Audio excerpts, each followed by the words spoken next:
Hello viewers, welcome to Challenger classes. Myself Shashank Bhatt and I am your chemistry educator. तो हम लोग viewers electrochemistry segment पे अपने थे, जिसमें कि हम लोग क्या पढ़ रहे थे, हम लोग पढ़ रहे थे इलेक्ट्रोलिसिस। और जो आज की क्लास का मेन गोल रहने वाला है वो क्या है, वो रहेगा topic Faraday's law of electrolysis. Means ये चीज क्या बताएगी हमें। अभी तक लास्ट क्लास में हमने क्या किया था, हमने प्रोडक्ट बताए थे, मतलब हमने क्वालिटेटिवली बताया था कि इलेक्ट्रोलिसिस की वजह से क्या प्रोड्यूस होता है। अब हम क्वांटिटेटिवली बताएंगे कि इलेक्ट्रोलिसिस के दौरान क्या क्या चीजें कितने अमाउंट में प्रोड्यूस हुई। तो उसी अमाउंट को गवर्न करते हुए फेराडे ने लॉ दिए थे, जिनको हम फेराडेज लॉ ऑफ इलेक्ट्रोलिसिस के नाम से जानते हैं। ठीक है, तो आज जो हमें क्लास स्टार्ट करनी है वो फेराडेज लॉ से करनी है। आई होप आप लोग पीछे का रिवाइज सब करके बैठे होंगे, क्योंकि मतलब एक चैप्टर तो पूरा लिंक भी होता है ना, चैप्टर भी नहीं तो टॉपिक तो लिंक होता ही है। अब चलो मान लो गैल्वेनिक सेल छूट गया, कंडक्टेंस छूट गया, लेकिन जहां से इलेक्ट्रोलिसिस शुरू हुआ था वहां से तो अप टू डेट रहो, उतना तो रिवाइज करके रखो। ठीक है, चलो फिर आगे बढ़ते हैं, है ना।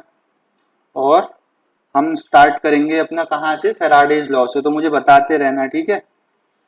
चलो, इलेक्ट्रोलिटिक सेल्स हमने पढ़ा था क्या होते हैं, जो इलेक्ट्रिकल एनर्जी को केमिकल एनर्जी में कन्वर्ट करते हैं। फिर हमने इलेक्ट्रोकेमिकल सीरीज देखी थी, वहां पे क्या होता था, एलिमेंट्स अरेंज थे increasing order of standard reduction potential की वैल्यूज में। ठीक है, उसके बाद हमने इलेक्ट्रोलिसिस देखा था। इलेक्ट्रोलिसिस क्या था, इलेक्ट्रिक सप्लाई पास करते थे किसी इलेक्ट्रोलिटिक सॉल्यूशन से, तो वहां पे कुछ केमिकल चेंजेस होते थे जो कि डिपेंड करते थे इलेक्ट्रोलाइट के नेचर पे, उसके मीडियम पे, उसकी कंसंट्रेशन पे, और साथ ही साथ इलेक्ट्रोड के नेचर पे। ठीक है, उसके बाद हमने अलग अलग इलेक्ट्रोलिसिस में प्रोडक्ट्स बनाए थे। देन हम आगे बढ़ेंगे आज, और कहाँ से हम लोग स्टार्ट करेंगे, हम लोग स्टार्ट करेंगे अपना qualitative aspects of electrolysis, quantitative sorry, है ना। मतलब अब हमें क्वांटिटेटिवली बताना है कि कौन सी चीज कितना प्रोड्यूस हुई है। तो देखो यहाँ पे वो कौन बताएगा, वो बताएंगे फेराडेज लॉज ऑफ इलेक्ट्रोलिसिस। तो दो लॉ दिए थे फेराडे ने। फेराडे ही पहले साइंटिस्ट थे जिन्होंने इलेक्ट्रोलिसिस में अमाउंट के बारे में बात करी। ठीक, तो पहला लॉ क्या कहता है, पहला लॉ ये कहता है कि जो भी सब्सटेंस का अमाउंट डिपॉजिट होगा इलेक्ट्रोड्स पे, वो डायरेक्टली प्रोपोर्शनल होगा जो आपने इलेक्ट्रिक चार्ज उसके थ्रू पास किया है। उसी को अगर मैं वर्ड्स में बोलूं तो क्या, कि the mass of a substance deposited, अगर सॉलिड है तो डिपॉजिट होगा, और the mass of gas liberated, क्योंकि कहीं कहीं आपने देखा था क्या हो रहा था, हाइड्रोजन गैस लिबरेट हो रही थी, क्लोरीन गैस लिबरेट हो रही थी, है ना। तो गैस है तो उसका भी अमाउंट होगा। तो चाहे वो कोई सब्सटेंस डिपॉजिट हो, चाहे वो कोई गैस इवॉल्व हो या लिबरेट हो, एट अ पर्टिकुलर इलेक्ट्रोड, किसी इलेक्ट्रोड पे, वो क्या है, is directly proportional to the amount of electric charge. यहाँ पे मेन बात क्या हो गई, मेन बात पे आप क्या फोकस करोगे, मेन बात सर ये हो गई कि ये जो अमाउंट ऑफ इलेक्ट्रिक चार्ज है, अगर हमें ये पता लग जाए तो सर हम बता देंगे क्या, हम बता देंगे कि कितना सब्सटेंस वहां पे डिपॉजिट हुआ है। तो इस स्टेटमेंट को नोट कर लो, अगर फर्स्ट लॉ डिफाइन करने को आता है फैराडे का तो हम ऐसे ही करेंगे। अब देखो, अब अगर मैं बात करूं तुम्हारे सामने किस चीज की, मैं कहूं कि भाई सर ये आपने स्टेटमेंट तो बता दिया, अब हम पढ़ रहे हैं फिजिकल केमिस्ट्री, तो थोड़ा फिजिकल एस्पेक्ट में भी बताओ। तो चलो बताते हैं। देखो, अगर मैं इसको तुम्हें फिजिकल एस्पेक्ट में बताऊं तो देखो क्या हो रहा है। इस तरीके से हमारे पास इलेक्ट्रोलिटिक सेल रहा होगा, यहाँ पे एनोड होगा, एनोड कैथोड जो चाहो वो बना लो, ठीक है। और ये क्या होगा, कनेक्टेड होगा हमारे बैटरी से या सेल से। तो ये वाला टर्मिनल कैसा है, पॉजिटिव, ये कैसा है, नेगेटिव। यहाँ पे जो एनायंस होंगे, है ना, और जो कैटायंस होंगे, एनाइंस तो यहाँ पे मूव करेंगे, मतलब यहाँ पे डिपॉजिट होंगे, और कैटाइंस यहाँ जाके कुछ रिएक्शन करेंगे। तो ये एनाइन और कैटाइन वहां जाके या तो कोई सॉलिड सब्सटेंस बनाएंगे तो डिपॉजिट हो जाएंगे, या कोई गैसियस सब्सटेंस बनाएंगे तो गैसेस इवॉल्व हो जाएंगी। तो वो कितना बना सब्सटेंस या कितनी गैस इवॉल्व हुई, तो उसको हम कैसे बताएंगे, अगर मैं उसका मास m ले लूं, है ना, उसका मास अगर मैं m ले लूं, तो ये मास किसके प्रोपोर्शनल है, ये मास प्रोपोर्शनल है डायरेक्टली चार्ज के। m क्या है यहाँ पे, where m is mass of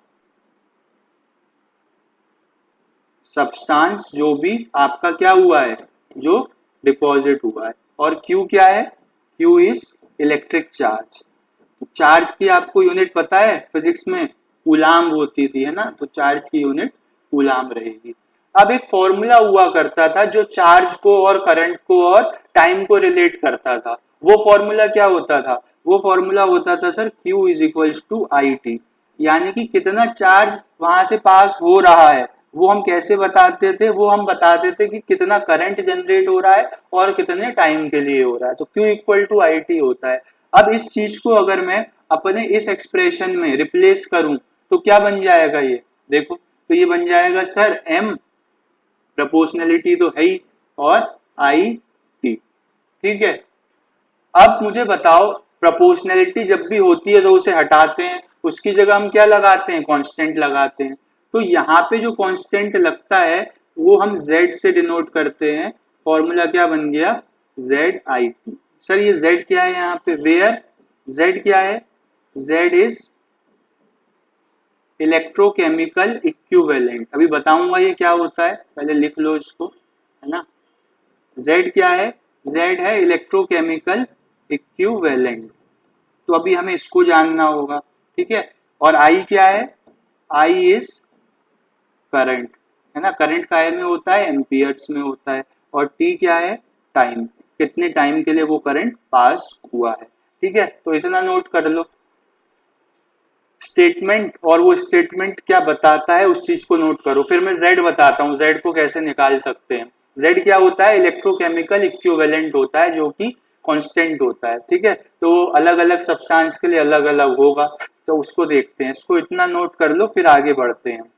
M directly proportional था Q के, Q बराबर था IT के, तो हमने Q की जगह IT रखा, फिर हमने प्रोपोर्शनलिटी हटाई तो कांस्टेंट लगाया। चलो अब मैं इसको रब कर दूं, रब करता हूं, लिख लो। ठीक, इसको जब मैं रब करूंगा तो मेरे को स्क्रीन मिल जाएगी, और स्क्रीन पे मैं क्या बता रहा हूं आपको, देखो मैं बता रहा था कि Z क्या होता है। तो हमारे पास स्टेटमेंट आया था सर M बराबर जेड आई टी, जहां पे आपने Z को बताया था कि सर Z है इलेक्ट्रोकेमिकल इक्विवेलेंट। तो जरा इसको विस्तार से बताइए ये क्या होता है। बताएंगे भाई, बताने के लिए तो है, तुम सुन तो लो, बात मानो तो। चलो देखो, अब इलेक्ट्रोकेमिकल इक्विवेलेंट क्या होता है, देखो Z को जो होता है वो होता है आपके पास क्या, देखो Z बराबर होता है हमारे पास इक्विवेलेंट वेट और अपॉन में फेराडे। अब कहोगे सर ये फेराडे क्या होता है ना, तो फेराडे भी बताना पड़ेगा आपको। तो पहले Z में जो थोड़ा गड़बड़ हुई है इसको हटा देते हैं। देखो देखो Z बराबर क्या है, इक्विवेलेंट वेट अपॉन में फेराडे।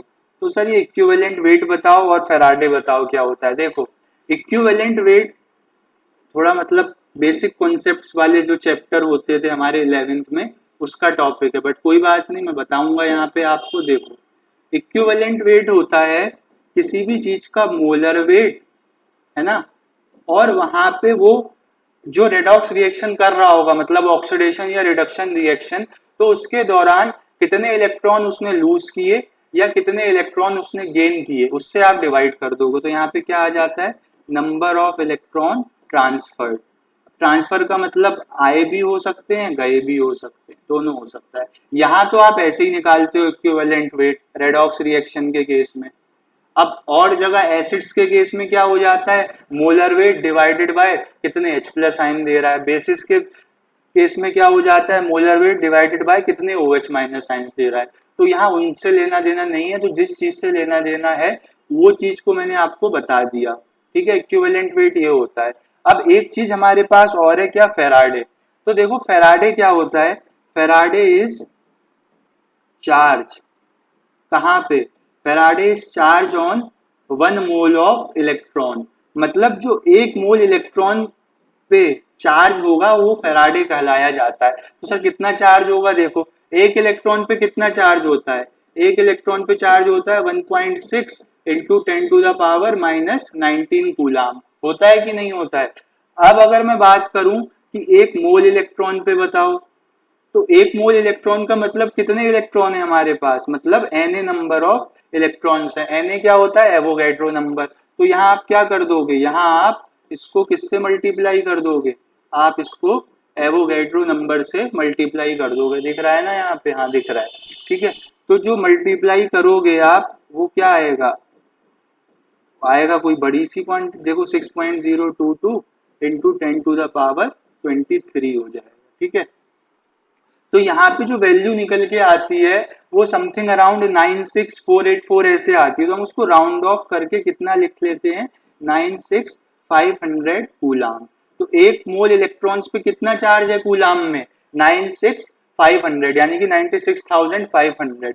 और इसी को जब मैं लिखूंगा एक कंडेंस क्वांटिटी में, तो उसी को हम 1 फेराडे बोल देते हैं, क्योंकि फेराडे नाम के साइंटिस्ट ने इन पे बात करी थी, है ना, दिख रहा है यहाँ पे। तो एक मोल इलेक्ट्रॉन पे जो चार्ज होता है वो कितना होता है, एक मोल इलेक्ट्रॉन पे चार्ज सर 1 फेराडे होता है। और अगर आप कूलाम में पूछोगे तो 96500 कूलाम होता है। तो अब तुम्हें इक्विवेलेंट वेट निकालना आ गया। जैसे मान लो कॉपर डिपॉजिट हो रहा है, तो कॉपर की रिएक्शन क्या होगी, कॉपर 2 प्लस 2 इलेक्ट्रॉन।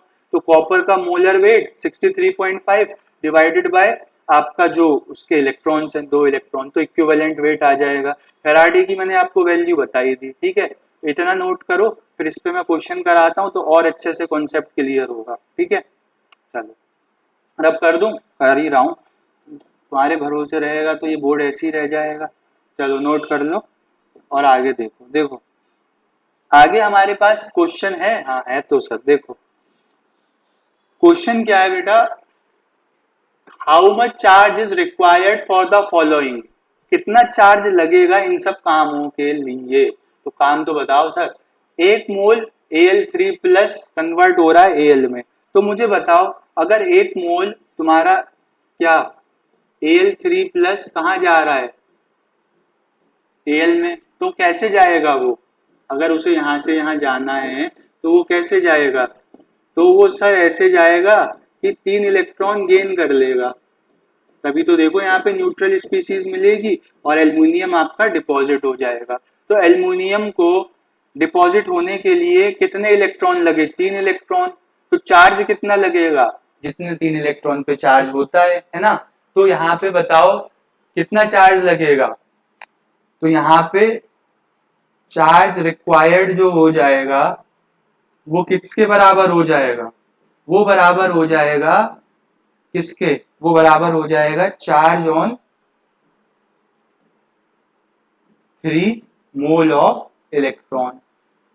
तो तुम्हें पता है एक मोल पे चार्ज कितना होता है, एक मोल पे चार्ज होता है 96500 कूलाम। तो 3 पे उसमें 3 से क्या कर दोगे, मल्टीप्लाई कर दोगे, मल्टीप्लाई कर देना, 00519 आ जाएगा, 279,500 कूलाम आ जाएगा। अभी बड़ा क्वांटिटी लग रही है तो इसको साइंटिफिक नोटेशन में क्या कर दोगे, कन्वर्ट कर दोगे। देखो अभी पॉइंट यहाँ पे है जीरो के बाद, तो लेफ्ट में क्या होती है, पॉजिटिव, लालू प्रसाद एलपी, है ना। 1 प्लेस, 2 प्लेस, 3 प्लेस, 4 प्लेस और 5 प्लेस। तो 5 प्लेस मैंने पॉइंट इधर किसका आया, तो इसकी वैल्यू क्या हो जाएगी, इसकी वैल्यू हो जाएगी इंटू 10⁵ कूलाम। तो कितना चार्ज लगेगा एक मोल एल्यूमिनियम 3 प्लस को डिपॉजिट होने के लिए, जितना चार्ज 3 इलेक्ट्रॉन पे होगा। और 3 इलेक्ट्रॉन पे कितना चार्ज होगा, एक इलेक्ट्रॉन का चार्ज मल्टीप्लाई बाय 3 इलेक्ट्रॉन का चार्ज। तो आंसर क्या आ गया हमारे पास, आंसर आ गया 2.79 इंटू 10⁵ कूलाम। इसको नोट करो और अगला क्वेश्चन मुझे बताना कैसे करोगे। देखो अगले क्वेश्चन में क्या बोला है, हमें कॉपर 2 प्लस से कॉपर में जाना है। तो देखो हमें कहा जाना है, हमें जाना है कॉपर 2 प्लस से कहां पे, कॉपर में, है ना। तो बताओ यहां तक पहुंचने का क्या रास्ता है, यहां तक पहुंचने का रास्ता ये है कि सर यहाँ पे इसकी ऑक्सीडेशन स्टेट +2 है, यहाँ पे इसकी ऑक्सीडेशन स्टेट 0 हो जा रही है। तो +2 से 0 जाने में क्या होता है, रिडक्शन, और reduction is gain of electron. तो सर इसको इलेक्ट्रॉन गेन करा दो, कितने कराने पड़ेंगे, जितना पॉजिटिव चार्ज है, क्योंकि वहां तो न्यूट्रल चीज मिल रही है। तो हमने 2 इलेक्ट्रॉन इसे गेन करा लिए।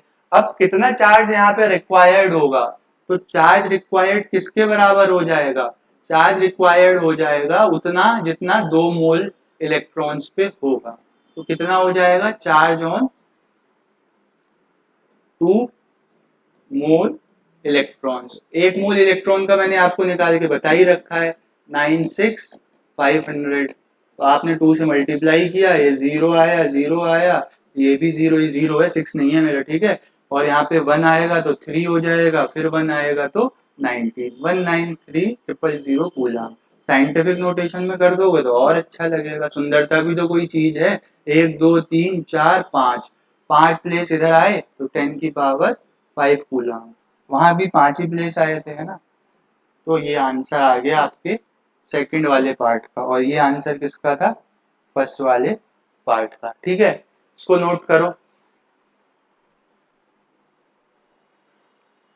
लास्ट क्वेश्चन बताओगे करके, चलो पहले इतना कर दो, लास्ट क्वेश्चन बताता हूँ, ठीक है, रब कर रहा हूं। चलो लास्ट क्वेश्चन हमारे पास क्या है, देखो लास्ट क्वेश्चन बोल रहा है कि 1 मोल MnO4 माइनस को आपको कन्वर्ट करना है Mn2 प्लस में। इसको तुम बहुत डिटेल में पढ़ोगे जब डी ब्लॉक एलिमेंट्स हम पढ़ेंगे, वहां पे मैंगनीज, ये क्या होता है, मैंगनीज का कंपाउंड होता है जिसको हम बोलते हैं पोटेशियम पर मैंगनेट। तो ये इसका एक्शन होता है एसिडिक मीडियम में। एसिडिक मीडियम में ये +7 से +2 में चला जाता है। क्या बोल रहे हो सर आप, देखो मैं बता रहा हूँ मैं क्या बोल रहा हूँ। देखो MnO4 नेगेटिव में तुम मुझे मैंगनीज पे ऑक्सीडेशन स्टेट निकाल के बताओ कितनी है। देखो अगर मैं इसकी ऑक्सीडेशन स्टेट X मानता हूं तो क्या हो जाएगी, X प्लस ऑक्सीजन कितने हैं 4 और -2 चार्ज होगा, मतलब ऑक्सीडेशन स्टेट होगी एक ऑक्सीजन एटम की। ओवरऑल चार्ज कितना है, -1 है। तो इसको सॉल्व करो जरा, ये कितना आ जाएगा, ये आ जाएगा 8 - 1, उधर जाके प्लस का हो जाएगा ना, तो x की वैल्यू क्या आ गई, +7। यानी कि इस समय मैंगनीज कहाँ पे प्रेजेंट है, +7 में। अब ये कन्वर्ट कहाँ होना चाह रहा है, ये कन्वर्ट होना चाह रहा है Mn2 प्लस में। तो इस समय इसकी ऑक्सीडेशन स्टेट कितनी है, +2। तो +7 से +2 जाना क्या हुआ, रिडक्शन हुआ। रिड्यूस मतलब ऑक्सीडेशन स्टेट कम हो रही है, और रिडक्शन मतलब क्या होता है, गेन ऑफ इलेक्ट्रॉन्स। तो बताओ +2 से +7 से +2 जाने तक कितने इलेक्ट्रॉन्स गेन कराओगे। तो सर हम 5 इलेक्ट्रॉन गेन कराएंगे, तभी तो ये क्या हो जाएगा, तभी तो ये कन्वर्ट हो जाएगा किसमें, Mn2 प्लस में। तो भाई करा देना 5 इलेक्ट्रॉन गेन। तो अब इसमें कितना चार्ज लगेगा, तो चार्ज जो यहाँ पे रिक्वायर्ड होगा वो किसके बराबर हो जाएगा, यहाँ पे जो चार्ज रिक्वायर्ड होगा वो किसके बराबर हो जाएगा, वो सर बराबर हो जाएगा charge on 5 mole of electron. तो बेटा निकाल लेना 5 मोल इलेक्ट्रॉन पे कितना चार्ज आएगा, है ना। तो 5 इंटू 1 मोल इलेक्ट्रॉन पे कितना चार्ज होता है, 1 मोल इलेक्ट्रॉन पे होता है 96500 कूलम, है ना। तो इसको सॉल्व करोगे तो 0 0 और 25 का 5 और ये 2 और 3 कितना हो गया, 4825 0 कूलम। लेफ्ट में आ जाओ, 1 2 3 4 5, तो 4.82 10⁵ कूलम, ये हमारा आंसर हो जाएगा। तो बताओ समझ आया, वहां तो सीधा दिख रहा था कि 3 से 0 3 इलेक्ट्रॉन, यहाँ 2 से 0 2 इलेक्ट्रॉन। तो यहाँ +7 से +2 है, लेकिन ये +7 कैसे पता लगेगा, जब आप पहचानोगे कि आपको किस चीज पे फोकस करना है। Mn डिपॉजिट हो रहा है तो Mn पे फोकस करो, तो Mn की ऑक्सीडेशन स्टेट निकाल लो, फिर देखो कन्वर्जन क्या हो रहा है, फिर उस कन्वर्जन के हिसाब से आप इलेक्ट्रॉन्स का ट्रांसफरेंस निकाल लो, और जितना इलेक्ट्रॉन का यूज हुआ होगा उतना ही चार्ज लगा होगा, मतलब उतने इलेक्ट्रॉन का चार्ज लगा होगा। तो हमने निकाल लिया, ठीक है। नोट करो, आगे बढ़ते हैं फिर, ठीक, आगे बढ़ रहे हैं हम और कुछ क्वेश्चनों की तरफ। ठीक, तो नेक्स्ट क्वेश्चन हमारे पास क्या है, नेक्स्ट क्वेश्चन हमारे पास ये है, आपकी कंप्यूटर स्क्रीन, मोबाइल स्क्रीन या जिसपे भी आप पढ़ रहे हो, क्या है, how much electricity in terms of Faraday. तो इस बार हमको कूलाम में नहीं निकाल के बस फेराडे के टर्म्स में निकाल लेना है, यानी कि अगर 1 मोल इलेक्ट्रॉन होंगे तो हम सीधे बोल देंगे कि 1 फेराडे इलेक्ट्रिसिटी चाहिए या चार्ज चाहिए। कब, जब 20 ग्राम कैल्शियम प्रोड्यूस होता है, किस में से, कैल्शियम क्लोराइड में से। तो देखो कैल्शियम क्लोराइड में से क्या होगा, किस वजह से प्रोड्यूस होगा कैल्शियम। देखो कैल्शियम क्लोराइड में आपके पास क्या क्या चीजें प्रेजेंट होंगी, कैल्शियम 2+ और 2 Cl- आयंस। तो कैल्शियम कब डिपॉजिट होगा, जब कैल्शियम 2+ 2 इलेक्ट्रॉन लेके रिडक्शन करवाए और कैल्शियम सॉलिड में कन्वर्ट हो जाए। तो देखो यहाँ पे मुझे बताओ कैल्शियम का मोलर मास कितना होता है, यहाँ पे क्या हर जगह ही सर सेम होता है। तो यहाँ पे देखो कैल्शियम का जो मोलर मास है वो 40 ग्राम पर मोल होता है, ठीक है, आगे पीछे कुछ होगा तो देख लेना। तो मुझे बताओ ये कितना मोल कैल्शियम डिपॉजिट हुआ है, 1 मोल, और कितने मोल इलेक्ट्रॉन लगे हैं, 2 मोल इलेक्ट्रॉन। यानी कि सर 2 मोल इलेक्ट्रॉन पे जितना चार्ज होगा उतना चार्ज लगेगा 1 मोल कैल्शियम डिपॉजिट कराने के लिए। अब सर यहाँ तो मास के टर्म्स में दिया है 20 ग्राम, तो बेटा क्या, बटन खुल गया देखो। तो बात ये हुई कि सर 1 मोल को आप मास में कन्वर्ट कर दो, 1 मोल का मास कितना है 40 ग्राम पर मोल।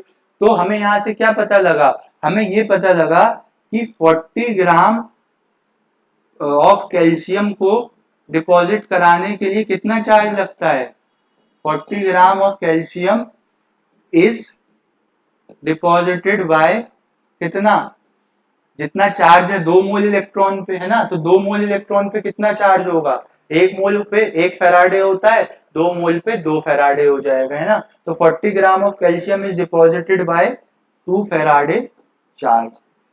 इस बार कूलाम में बात नहीं करनी है, तो यहाँ पे तो हमें कितना करना है 20 ग्राम।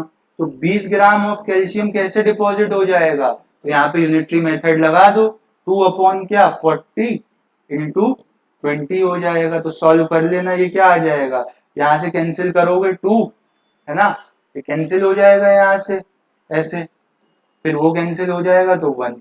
यानी कि सर अगर आपको 20 ग्राम कैल्शियम डिपॉजिट कराना है तो आपको वहां पे 1 फैराडे का चार्ज देना पड़ेगा, यानी कि 1 मोल इलेक्ट्रॉन पे जितना चार्ज होता है उतना देना पड़ेगा। तो यहाँ पे हमसे कैल्शियम, वो कैल्शियम कह रहा हूँ, यहाँ पे हमसे फैराडे के टर्म्स में पूछा था तो हमने यही आंसर छोड़ दिया। अब अगर वो कूलाम में पूछता तो हम यहाँ पे फिर 1 फैराडे की वैल्यू लगा देते 96500 कूलाम, है ना। तो ये देखो सेकंड पार्ट भी है इसका, पहले इतना नोट करो फिर बताता हूँ, ये फर्स्ट पार्ट था, ठीक है, इसको नोट कर लो। अब सेकंड पार्ट क्या है हमारे पास, सेकंड पार्ट हमारे पास है कुछ इस प्रकार, देखो सेकंड पार्ट में कह रहा है वो कि 40 gram of aluminium from Al2O3, है ना, 40 ग्राम एल्यूमिनियम डिपॉजिट हो रहा है कहां से, इसमें से। तो बताओ मुझे Al2O3 की ऑक्सीडेशन, मतलब एल्यूमिनियम की ऑक्सीडेशन स्टेट यहाँ पे क्या होगी, बताओ। तब तक एल्यूमिनियम का मोलर मास देख लूं जरा, कहां से देखूंगा मैं मोलर मास, देखें यहाँ पे नेट चल रहा है। एल्यूमिनियम का मोलर मास चाहिए होगा हमें इस क्वेश्चन के लिए, और मतलब आसपास तो याद है मुझे, एक्यूरेट याद नहीं है। तुम तब तक बताओ यहाँ पे एल्यूमिनियम की ऑक्सीडेशन स्टेट क्या है, Al2O3 में एल्यूमिनियम की ऑक्सीडेशन स्टेट क्या है, देखो पहले एल्यूमिनियम का मास ही देख लेता हूं ना, मास मतलब मोलर मास। लाइव क्लास होती तो तुम लोग मुझे चैट में बता देते, लेकिन यहाँ पे क्या है, यहाँ पे हम रिकॉर्ड कर रहे हैं तो हमारा अभी कोई वार्तालाप नहीं हो रहा है, लेकिन चैट सेक्शन में बाद में भी हो सकता है, पूछा कोई पूछते ही नहीं हो कुछ। 26.98 यानी कि 27 है, ठीक है। चलो तो यहाँ पे क्या हो रहा है, Al2O3, यहाँ पे जरा एल्यूमिनियम की ऑक्सीडेशन स्टेट निकाल के बताना। देखो यहाँ पे आप अगर एल्यूमिनियम की x मानते हो तो 2 एल्यूमिनियम है, 2x हो जाएगी, 3 ऑक्सीजन है, 1 ऑक्सीजन की -2, ओवरऑल कोई चार्ज नहीं है। तो 2x - 6 is equals to 0, 2x is equals to 6, x की वैल्यू क्या आ गई, x की वैल्यू आ गई +3। तो सर यहाँ पे क्या हो रहा है, यहाँ पे ये +3 से कहाँ कन्वर्ट हो रहा है, यहाँ से +3 से कन्वर्ट हो रहा है एल्यूमिनियम में, यानी कि 0 में, है ना।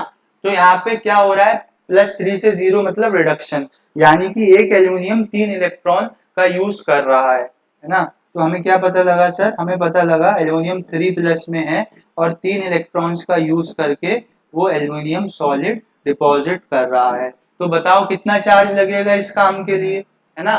तो हमें कितना चार्ज लगेगा बताओ, ये कितना है एल्यूमिनियम का मोलर मास, कितना बताया था मैंने तुम्हें, 27 ग्राम पर मोल।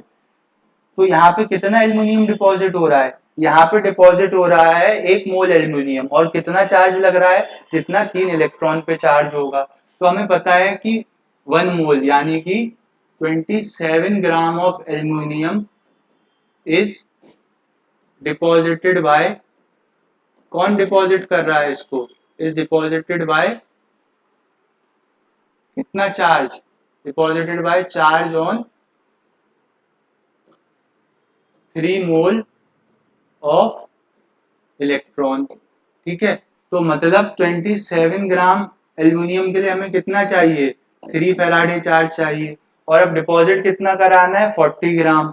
तो फिर से वही आपका यूनिटरी मेथड लग जाएगा, 3/27 नीचे और 40 इधर आ जाएगा। इसको सॉल्व कर लेना, ये 9 आएगा, इसको जब सॉल्व करोगे तो वो आ जाएगा 4.44 समथिंग आ जाएगा। तो 4.45 कर दो, 44 कर दो, कितना है फैराडे में, फैराडे में पूछा है ना, या एफ लिख लो स्मॉल में, वो भी ठीक है।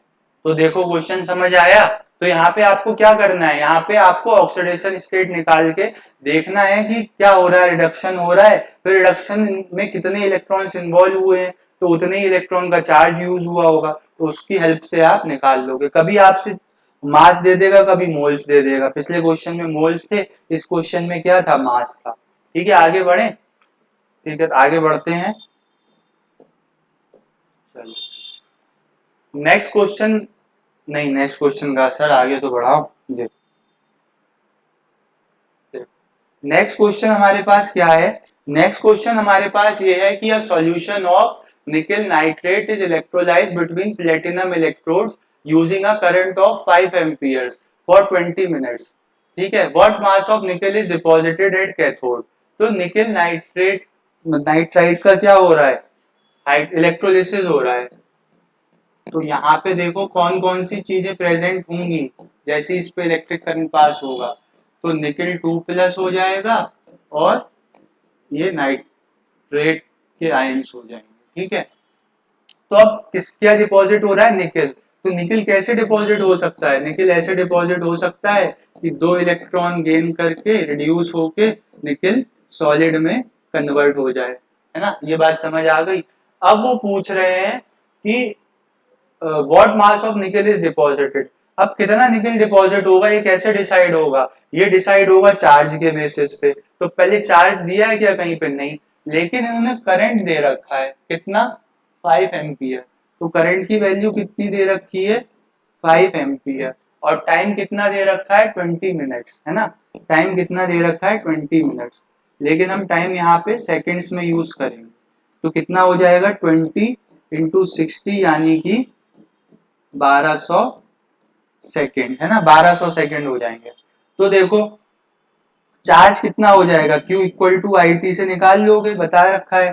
तो 5 इंटू 1200 यानी कि चार्ज कितना है हमारे पास, चार्ज है हमारे पास 6, 12 5 60 होता है, 6000 कूलम।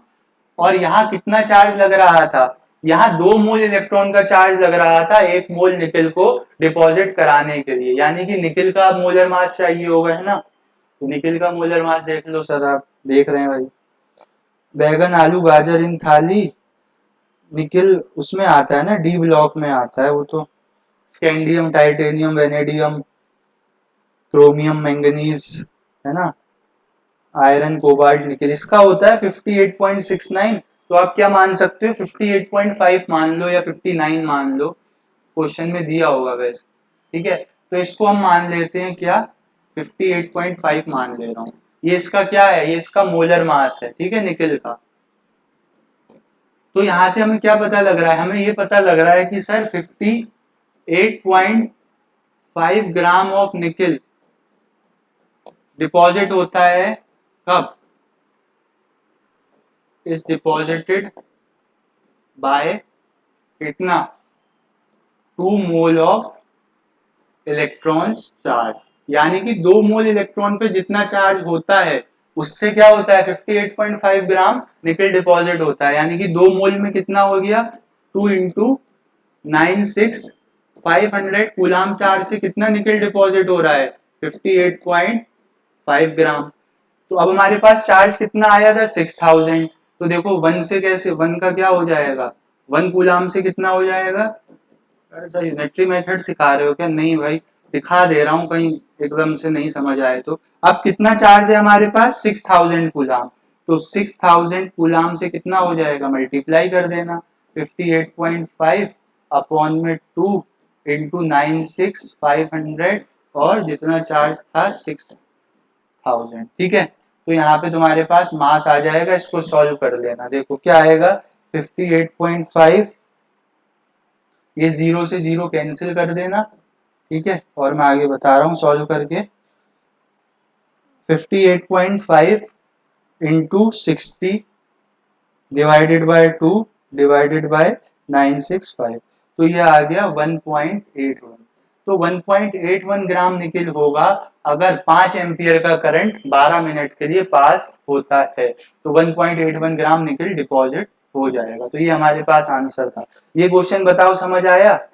मतलब थोड़ा सा एक लेवल ऊपर था उससे जो अभी तक हम कर रहे थे। कॉन्सेप्ट वही यूज हुआ, बस इस बार उसने चार्ज नहीं दिया है ना मास दिया। तो उसने कहा मास बताओ कितना डिपॉजिट होगा जब हम 5 एम्पियर करंट 20 मिनट के लिए यूज कर रहे हैं। तो पहले आप करंट और टाइम की हेल्प से चार्ज निकाल लोगे, फिर रिएक्शन की हेल्प से आप निकालोगे कि 1 मोल इलेक्ट्रॉन के लिए कितना चार्ज चाहिए। तो आपने निकाल दिया कि हमें 2 फेराडे चार्ज चाहिए 1 मोल निकल डिपॉजिट कराने के लिए। अब हमारे पास चार्ज है कितना एक्चुअल में? 6000 कूलाम है। तो हमने उसकी हेल्प से फिर कितना निकल डिपॉजिट होगा ये निकाल लिया।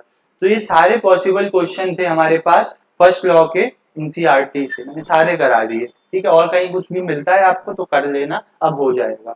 तो इसके बाद हम आगे बढ़ेंगे सेकंड लॉ पे, इसको देख लो अच्छे से। ठीक है, मोलर मास गिवन होगा क्वेश्चन में, वो टाइपिंग में मैंने टाइप किया है, लिखा नहीं। मैंने कहा मुझे याद रहेगा, याद होता भी है बट कंफ्यूजन हो जाता है बहुत सारी चीजें है ना, इसीलिए। चलो उसको रब करते हैं, देख लो एक बार। चलो अब हमें आगे बढ़ना है और क्या पढ़ना है? फैराडे का सेकंड लॉ। ठीक है, तो फैराडे का सेकंड लॉ क्या कहता है? फैराडे का सेकंड लॉ ये कहता है कि अगर आप same amount of current pass कर रहे हो दो इलेक्ट्रोलिटिक सॉल्यूशन या तीन से भी ज्यादा इलेक्ट्रोलिटिक सॉल्यूशन से, तो होता क्या है, वहां पे जो मास डिपॉजिट होता है वो डायरेक्टली प्रोपोर्शनल होता है उस चीज के इक्विवेलेंट वेट के। तो ये बात तो हमने वहां भी देखी थी, M equal to Z I T. जेड क्या था? Equivalent weight upon F. तो वहां से भी ये बात सही थी, लेकिन यहाँ इन्होंने और इलेबोरेट कर दिया। देखो कैसे बताऊं, देखो बता ही देता हूँ फिर। तो मैं दो को कनेक्ट कर रहा हूँ, दो इलेक्ट्रोलिटिक सेल्स को, ये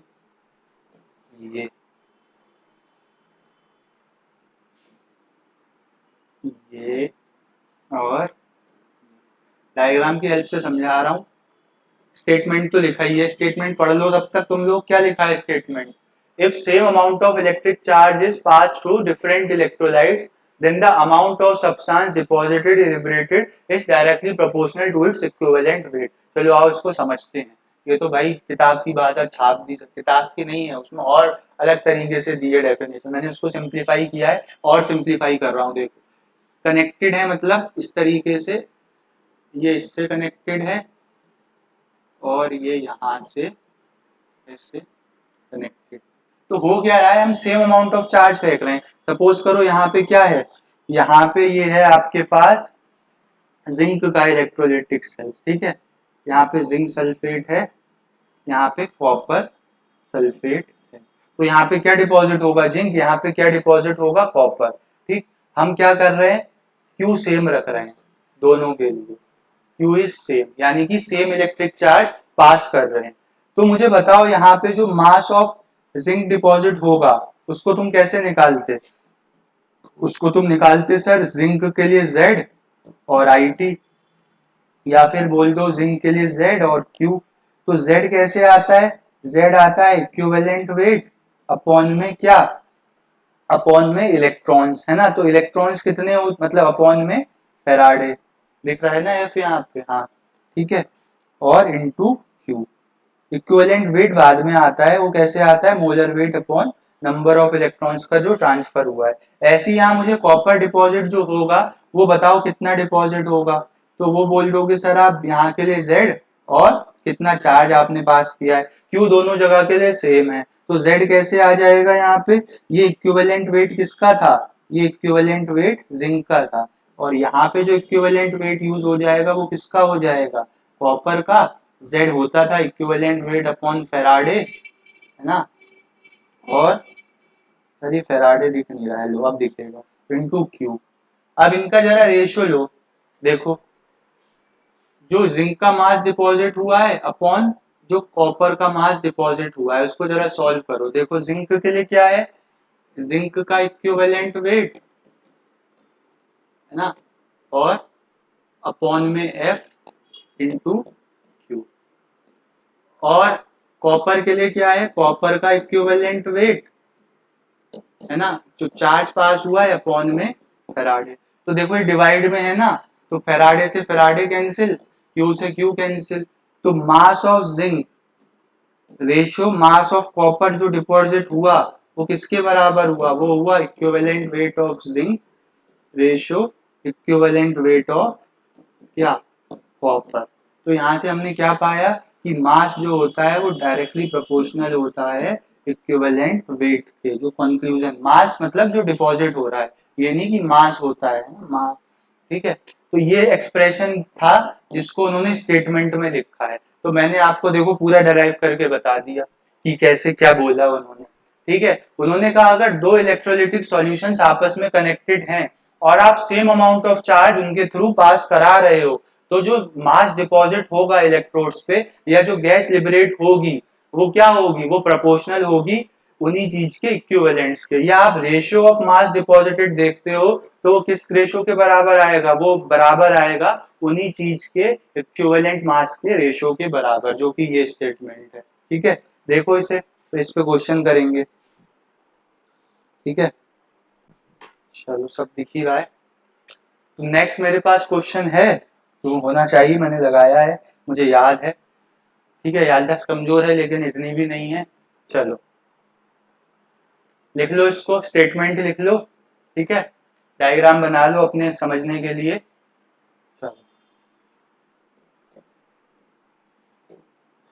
तो आज की क्लास का क्वेश्चन लास्ट देखो,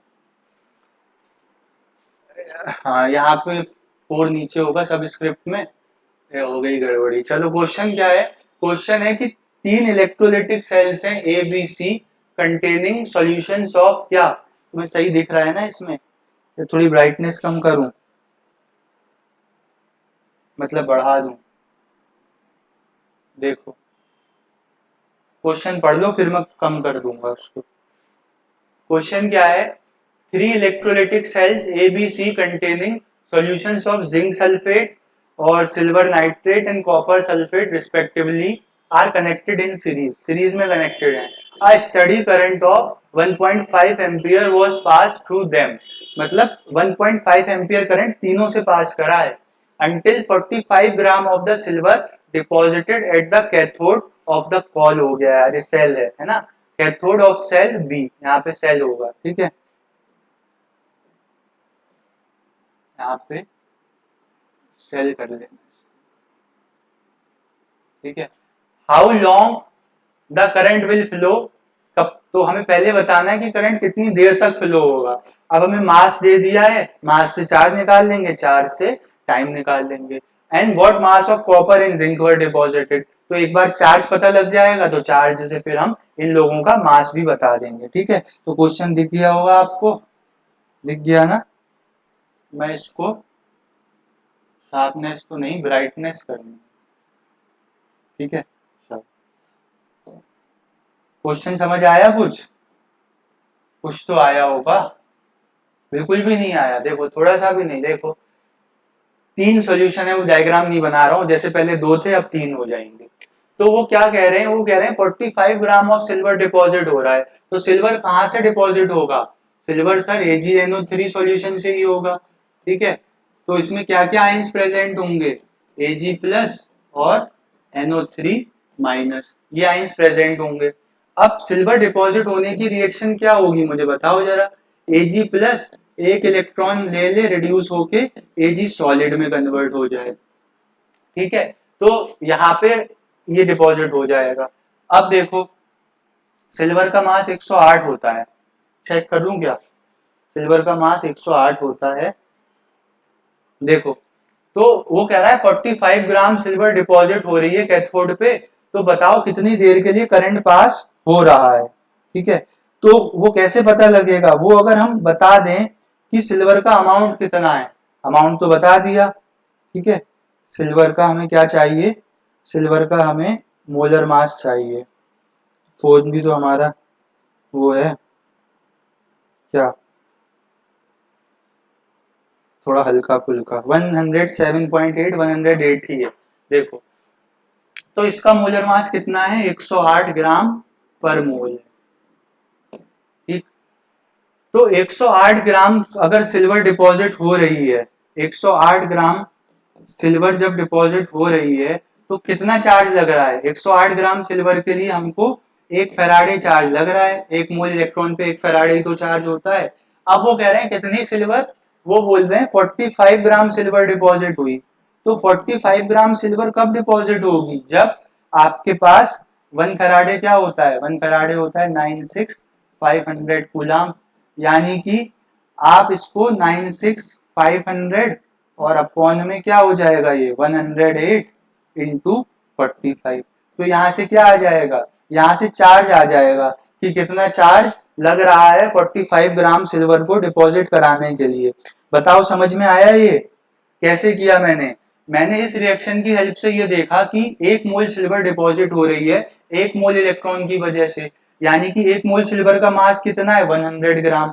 तो 100 ग्राम सिल्वर को डिपॉजिट कराने के लिए मुझे उतना चार्ज देना पड़ा जितना 1 मोल इलेक्ट्रॉन्स पे होता है, जो कि 1 फैराडे होता है या फिर 96,500 कूलम होता है। अब हमसे क्वेश्चन में पूछा था कि 45 ग्राम सिल्वर डिपॉजिट हो रही है, तो अब हमने 45 ग्राम सिल्वर डिपॉजिट होने के लिए चार्ज निकाल लिया यूनिटरी मेथड की हेल्प से, जो कि कितना आने वाला है, जो कि आने वाला है और आ गया 4208.33 कूलम। तो इतना चार्ज पास होता है, ठीक है। अब हमसे पूछा क्या है कि कितने देर के लिए करंट फ्लो होगा। तो देखो Q इजिकल्स टू क्या होता है? Q इजिकल्स टू IT होता है। Q हमें पता लग गया कितना है? 4208.33 कूलम, और करंट कितना है हमारे पास? 1.5 एम्पियर। तो हमें क्या निकालना है? टाइम निकालना है। तो टाइम यहाँ से आ जाएगा कितना? 4028.33। टाइम को वहीं छोड़ा, इसको डिवाइड में ले आए 1.5, तो क्या आ जाएगा डिवाइड करके? डिवाइडेड बाय 1.5, तो ये आ रहा है 26,805.55 मिनट, नहीं आएगा सेकंड, क्योंकि स्टैंडर्ड जो रहता है वो सेकंड में रहता है। अब इतना बड़ा सेकंड तो वो है नहीं सही लिखना, तो हम इसको पहले मिनट में कन्वर्ट करेंगे, फिर आवर्स में कन्वर्ट करेंगे, तो टाइम आ जाएगा 7.44 आवर्स, है ना। कैसे किया होगा? 60 से डिवाइड करोगे मिनट में हो जाएगा, फिर 60 से करोगे तो आवर्स में हो जाएगा। तो ये ज्यादा अच्छा लग रहा है आंसर देखने में, है ना, छोटी वैल्यू इतनी बड़ी वैल्यू। तो टाइम आ गया, हमने पहला पार्ट तो कर दिया। How long did the current flow, यही तो पूछा था कितनी देर के लिए करंट फ्लो करेगा। अब हमें नेक्स्ट बताना है कि कॉपर और जिंक कितना डिपॉजिट हुआ है ना। तो कॉपर और जिंक डिपॉजिट होने के लिए हमें उसकी रिएक्शन चाहिए होगी, फिर हमें पता लगना चाहिए हमारे पास कितना चार्ज सेल्स के पास अवेलेबल है। तो चार्ज हमने अवेलेबल निकाल रखा है कितना? 40208.33। तो मैं इस चार्ज को यहाँ लिख ले रहा हूँ। चार्ज कितना है? चार्ज है हमारे पास 40208.33। इसका हम यूज आगे करेंगे, ठीक है। चलो रब कैसे करें इसको? रब सर ऐसे कर लो, ऐसे कर,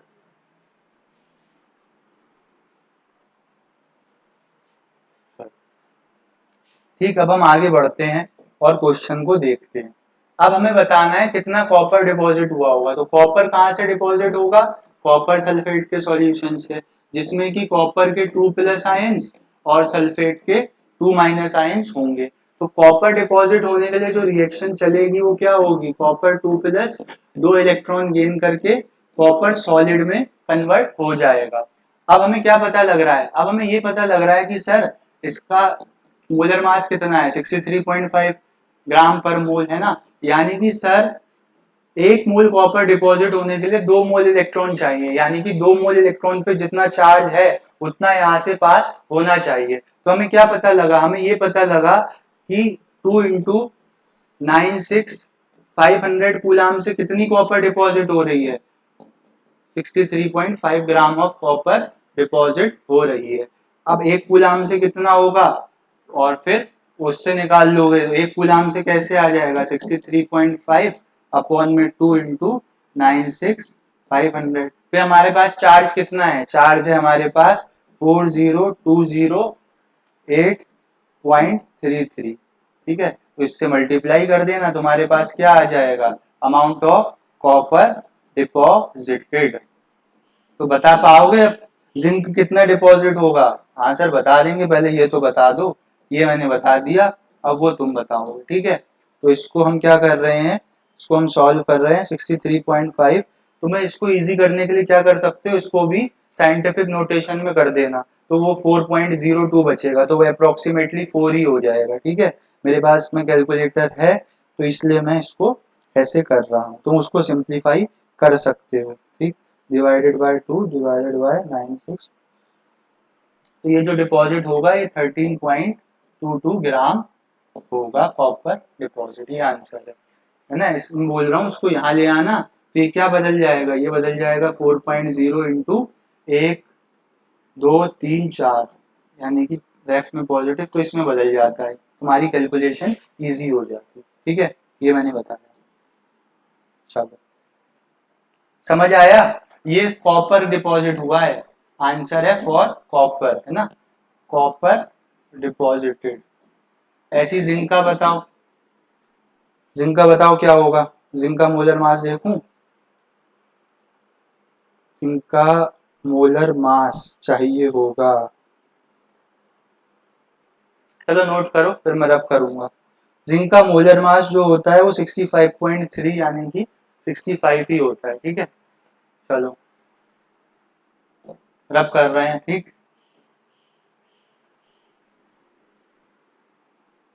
देखो अब हमें क्या बताना है, अब हमें बताना है जिंक कितना डिपॉजिट होगा। तो जिंक कहाँ से डिपॉजिट होगा, जिंक होगा सर जिंक सल्फेट में से, यानी कि Zn2 प्लस और SO4 2 माइनस।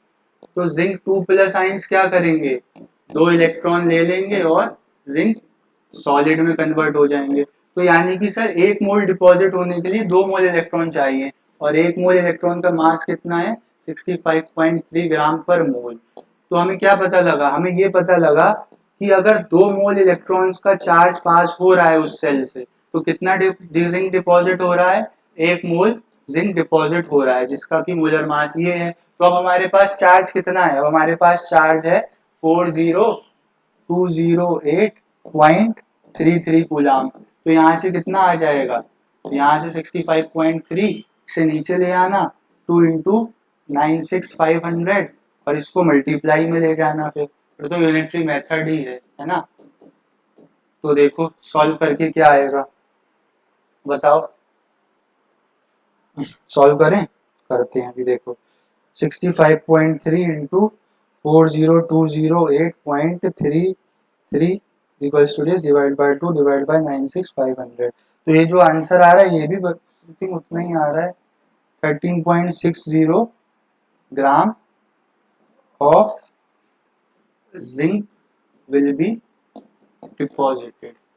तो बताओ फैराडे लॉ समझ में आए, न्यूमेरिकल समझ में आए। पहला लॉ क्या कहता था, पहला लॉ ये कहता था उतना मास डिपॉजिट होगा जितना आप चार्ज पास करोगे।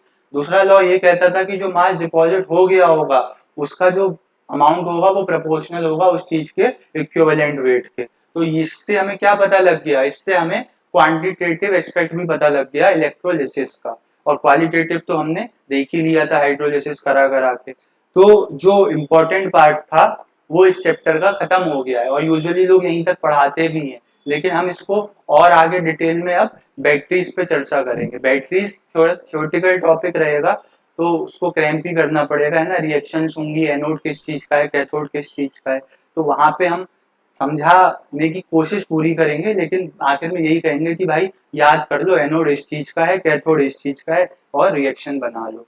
तो तब तक के लिए आप ये मेन जो पार्ट थे, क्या गैल्वेनिक सेल, कंडक्टेंस और इलेक्ट्रोलिसिस या इलेक्ट्रोलिटिक सेल्स, इसके नोट्स अच्छे से कंप्लीट करो, तो पूरा हो गया है। बैटरीज वाला पार्ट करेंगे नेक्स्ट क्लास में। आज के लिए धन्यवाद, तब तक के लिए पढ़ाई करते रहो और बाय बाय।